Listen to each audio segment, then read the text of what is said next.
Hello, this is your Llanelli News with your anchor, Josh Thomas. Hello, I'm Josh Thomas and this is your Llanelli News. Carmarthenshire County Council is looking to invest £7 million in a new care facility for older people in Llanelli. The development forms part of the Council's capital investment programme to update and improve care provision in Carmarthenshire. The facility would provide state-of-the-art care for the people of Llanelli and would be developed to replace existing outdated care homes. One such care home is St Paul's, where facilities, whilst meeting statutory requirements, cannot meet the modern-day requirements of people in need of residential care. At present, St Paul's has only 20 beds, only 7 permanent residents, a situation that has not improved since 2010 when the council first discussed closing the facility. The closure would allow significant funding to be allocated to the proposed new care home, the plans for which would otherwise be jeopardised. In terms of St Paul's, social care managers are working closely with residents and families, as well as staff and union representatives to plan for the future. There is capacity in other residential care homes in the area which could accommodate residents.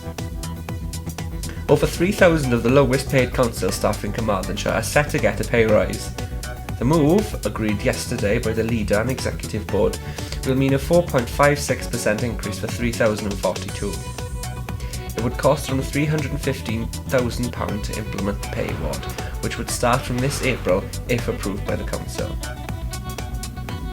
The request for officers to look into increasing pay for the council's lowest earners comes at the same time as savings of £30 million need to be found over the next 3 years. At the moment, Carmarthenshire's budget makes a provision for a 1% pay award for all staff. Officers have been asked to remove Scale Point 7 from the pay model from this April, thereby giving those staff a 4.56% increase. The cost of this is now being reflected in the budget proposals, which are due to be discussed by the Council on February the 19th. A petition for the resignations of Carmarthenshire County Council Chief Executive Mark James and Council Leader Kevin Madge has been set up. This follows the Wales Audit Office's judgment of unlawful payments with the Chair of the Public Accounts Committee, Darren Miller AM, describing the activities as deeply disturbing, and follows Plaid Cymru AM, Rodri Glenn Thomas, and MP Jonathan Edwards, calling on senior CAMS-CC managers to resign. The petition asks for your name and address and can be signed on our website. The Plaid Cymru Group on Carmarthenshire County Council are holding an extraordinary meeting to discuss the possibility of holding a vote of no confidence in the executive board of the council. Sean Rees, press officer for Plaid Cymru Llanelli, said that the meeting is being held for the Plaid County Council as opposition group on Monday evening in order to discuss the matter further. The meeting will discuss presentations of motions and no confidence.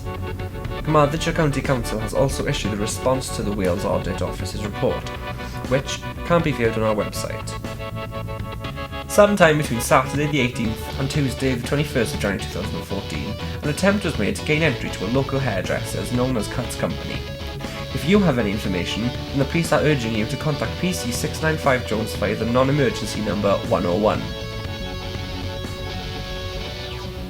On Friday the 31st of January, Llanelli celebrity Hugh Edwards attended Parc y Scarlets to open the newly developed Heritage Trail. Our correspondent Howell reports. This week, Parc y Scarlets added a new feature to the stadium with lottery-funded Heritage Trail.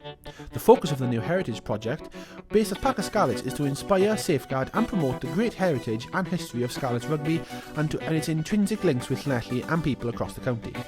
The trail will promote awareness of the link between the local history and Llanelli Rugby Club in the form of a timeline spanning 140 years of rugby, industrial, local and national heritage. The walk-through centre at Parc y Scarlets will provide a range of learning opportunities and experiences from 1872 onward, using audio, visual and interactive software and methods to tell the story of Llanelli and its world-famous rugby club. Hugh Edwards was on hand to officially open the trail. Bydd y holl gymuned Llanelli fod yn ymfalchio yn yr hyn sydd wedi digwydd yma heddiw, a'r hyn sydd wedi gyflawni. Mae'n rhaid i unrhyw gymuned yn yma ni ymfalchio yn y gorffennol. A'r hyn sydd yn digwydd heddiw yw fod ni'n dathlu o gair cywir yn tyfe, dathlu a chydnabod cyfraniad gorffennol I hefyd. A dwi'n llongyfarch pawb sydd yn clwm ar fenter. Not to be too generous, My mother is going to kill you at the end of the event. I'll tell you that for nothing. But it's lovely to be here. It's a fantastic step forward. Not just for this great club, and it is a great club, a club that I like to talk about wherever I go in the world, but it's a great step forward too for this town. I'm a strong believer, I know all of you are strong believers, in celebrating our heritage. And our heritage comes in so many different shapes and sizes and forms and tones and textures.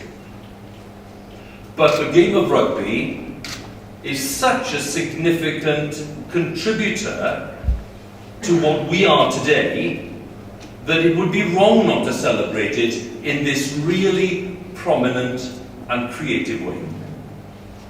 So the big thing for me to say at the start is, well done, and congratulations to everyone who's been involved. To those who've contributed to the funding, of course we say thank you, but there's a vision behind it, and I applaud the vision. It's a great vision to have. You're taking pride in the past. Without taking pride in the past, you can't face the future with confidence. I'm convinced of that. And what can we say about the club today? Well, Mark, of course, and all the team, I'm very familiar now the last few weeks. I've been glued to my documentary series on the BBC, done by my very good friends at Green Bay Media in Cardiff, and John Geraint is here today, and Winford Jones, a very good friend of mine. I think that's been a very instructive series. Can I say to you, as someone who's put in bids to many organisations and clubs for fly-on-the-wall documentaries over the years, not many have the courage to do it. And those who do have the courage to do it say something about themselves. That they are open, that they are organisations that are not afraid to be scrutinised, and that they are confident. And the great thing about the series, I hope this isn't wrecked in Programme 4, the great thing about the series is that it's shown energy, determination, and a great spirit. I don't need to say to anyone here that we follow the turbulence in certain parts of Welsh rugby with a great deal of interest. And to have to manage a business like this in that climate is not easy. So it's been a great thing for us to see. And the good thing about that, of course, in this digital age of ours, is that it's not restricted to an audience in Wales. There are thousands of Welsh people in England, Scotland and Northern Ireland watching the same programme, able to access it. Very keenly following it. And I've got 3 boys at home who've done the same thing. They want to be part of the story. Great thing to do, and a good reflection on the club.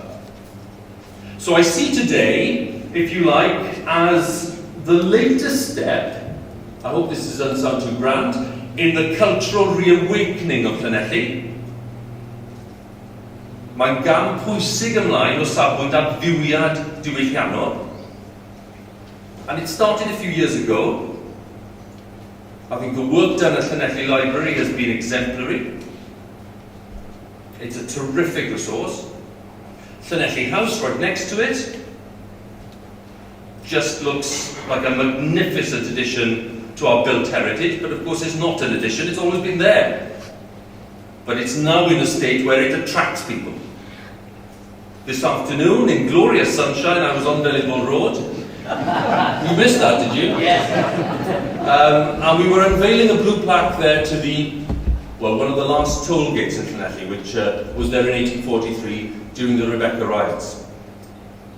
I think there are more blue plaques in Llanelli now per head of population and for geographical concentration than probably anywhere in the world. I'm responsible for a few of them myself. But what does it tell us? It tells us that we live in a community that is taking interest in its past and taking pride in its past. It's such an important thing. When a community forgets about its past and doesn't have any interest in it, it starts to wither.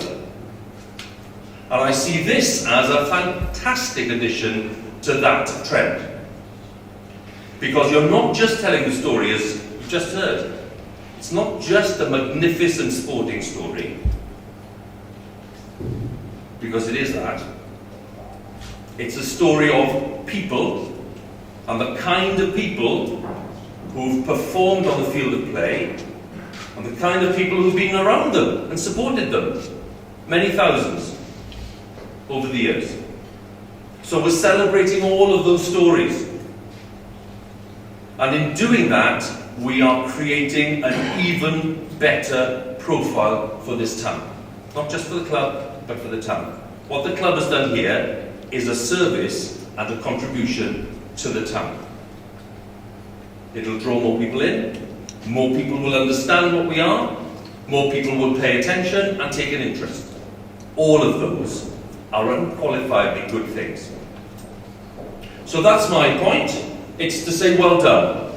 And I hope that anyone who takes part in the trail, follows it, comes back and has another look, will appreciate the story and enjoy it. And more importantly, of course, tell other people about it. I'm being stared at on this wonderful display here by the incomparable Delmy Thomas. I have to say, I was said to this to Alan Gibbard earlier, his autobiography, which I picked up last year, one of the best things I've read in the last few years. It's a great book. So it's the spirit of people like that that we are celebrating. My boys don't believe me when I keep on telling them, and I bore them to death by telling them, that I was actually there. I was actually there on the 31st of October 1972.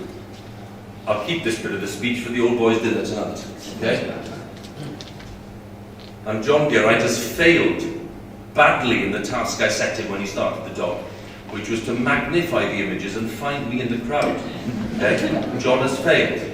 I'm not working with John ever again. Okay? But I was there on the day, and I'm saying that for a very simple reason. Lots of you were there on the day. That there are people all around the world who are very proud of their link with the club and with the town. And it is your task as a club to tap into that. You will find a ready audience out there. And what you've done today is take a big step on that path. So my task is to declare it open and to wish everyone well who explores the trail. And I'm going to formally declare it open in the language that Delmy would certainly prefer. A gyfeillion annwyl, mae'n bleser mawr gen I ddatgan bod y llwybr, bod y daith yn swyddogol ar agor. Pob llwyddiant I chi. Diolch yn fawr iawn. A St Clair's man has been fined £200 for building a two-storey garage and store without planning permission. David Brown Howells pleaded guilty at Carmarthen Magistrates Court to an offence contrary to Section 179 of the Town and Country Planning Act 1990. The prosecution was brought by Carmarthenshire County Council. Kelly Byrne, prosecuting, said that in August 2012, the County Council, as local planning authority, issued an enforcement notice relating to land at Lodge Bankerville in Carmarthen. It was served under Section 17A of the Town and Country Planning Act 1990, and it alleged Mr Howells had, without planning permission, built a two-storey garage on Stone's land. No valid appeal was made, and a reminder letter was sent that the building had not been altered when a visit to check for compliance was made in 2013. Therefore, the County Council had no alternative but to seek a prosecution in the Magistrates Court. Mr Howells was fined £200 in order to pay prosecution costs of £159.52 and a victim surcharge of £20. A wildlife walk that was originally scheduled for the 1st of February has been postponed until further notice due to severe weather that took place on the day. For more weather updates, here's Howell with your 7-day forecast. Thanks, Josh. Hello, Howell here, back with your 7-day Llanelli weather forecast. Wet start to the weekend, kicking off with a wet day on Friday with more yellow weather warnings. Then on Saturday, winds picking up and bringing a high chance of a thunderstorm. Sunday will have small showers throughout the day with strong winds. On Monday the showers will continue, but the wind will die down. Everything kicks off again on Tuesday with the rain and wind coming back strong and continuing throughout the rest of the week. That's your 7-day weather forecast. I've been Helbo and Thomas. Have a great weekend.